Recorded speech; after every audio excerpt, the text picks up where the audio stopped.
اعوذ باللہ من الشیطان الرجیم بسم اللہ الرحمن الرحیم۔ پیارے دوستوں، عزیزوں، بھائیوں، اپنے بزرگوں سے اکثر ایک حدیث سنا کرتے تھے جس کا یہ مفہوم تھا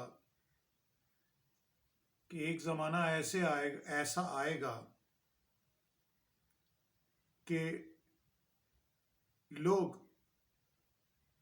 کسی کی عزت صرف اس لیے کریں گے کہ اس کے شر سے محفوظ رہیں، یعنی اس کی شرارت سے محفوظ رہیں۔ میں نے ایک واقعہ کیا کہہ لیں کہ روزمرہ کی باتیں جو ہوتی ہیں ان سے ہی چیزیں انسان اخذ کرتا ہے کہ زمانے میں آج کل کیا ماحول چل رہا ہے۔ دوستوں کے ساتھ ایک کام میں مصروف تھے، تو اس دوست نے اپنے ایک عزیز رشتہ دار کو، یا اس کے گاؤں کا ہوگا، میں ان کے گہرے رشتے کو جانتا نہیں، یہ کہا میرے بیٹھے ہوئے، یہ کہا کہ آپ کو پتہ ہے کہ دیکھیں اس علاقے میں لوگ ہم سب کی بہت عزت کرتے ہیں۔ اس نے کہا ہاں جی بالکل بالکل، ہماری بھی بڑی عزت کرتے ہیں لوگ۔ تو اس نے کہا آپ کو پتہ ہے کہ کیوں، کیا وجہ ہے؟ اس نے کہا جی بالکل پتہ ہے وجہ، کہ ہے فلانے بندیاں دی ساڈے نال لڑائی ہوئی ہے تے اسی بہت ماریا کٹیا انہوں نے۔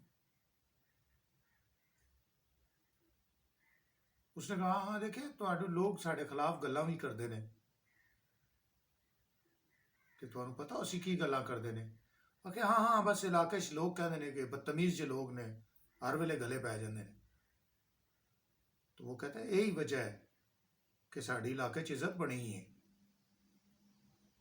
تو اب آپ دیکھیں اس میں کہ ان کی سوچ کا انداز کیا ہے، کہ وہ یہ کہتے ہیں کہ اسی بدتمیز ہاں، لوگوں نے گلے پی جانے ہیں ہر ویلے، اس واسطے لوگ علاقے ساڈی عزت کرتے ہیں۔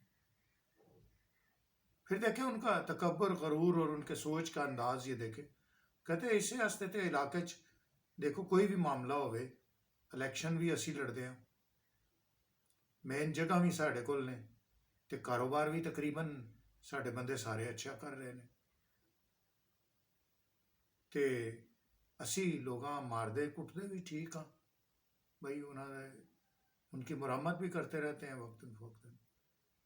تو وہ اس کا جس سے وہ یہ ساری باتیں بیان کر رہا تھا، وہ کہتا ہاں لوگ ساڈی عزت بھی تے اسے واسطے ہی کرتے ہیں۔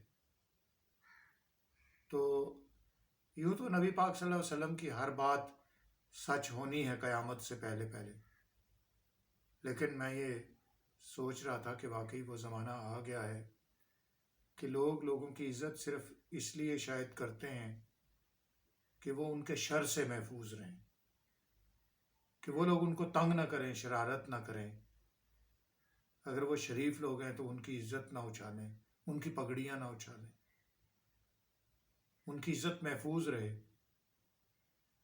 ان لوگوں سے جو طاقتور ہیں مگر شرارتی بھی ہیں، ساتھ ساتھ شر بھی پھیلاتے ہیں۔ تو اب زمانہ ایسا آ گیا ہے، اللہ تعالیٰ مجھے اور آپ کو اس زمانے میں ایسے لوگوں کی شر سے محفوظ رکھے جو طاقتور بھی ہیں، دولت مند بھی ہیں، اور نہ جانے کیا کیا ان کے پاس ہے۔ تو دنیا ایک عارضی چیز ہے، اس دنیا کے حصول کے لیے انسان کیا کیا کرتا ہے، بس کوشش یہ کرے، کچھ بھی کر لے، کوشش کرے کہ غلط راستہ اختیار نہ کرے۔ کچھ بھی حاصل کرنا دین اسلام میں برا نہیں ہے، دولت، عزت، طاقت، یہ سب کچھ حاصل کریں آپ، لیکن جائز طریقے سے، اللہ کے حکموں کی پابندی کرتے ہوئے اور اس دائرے میں رہتے ہوئے جو اللہ اور اس کے رسول نے ہمیں بتایا ہے۔ اللہ میرا اور آپ کا حامی و ناصر ہو اور ہمیں سیدھے راستے پر چلنے کی توفیق عطا فرمائے۔ وآخر دعوانا الحمدللہ رب العالمین۔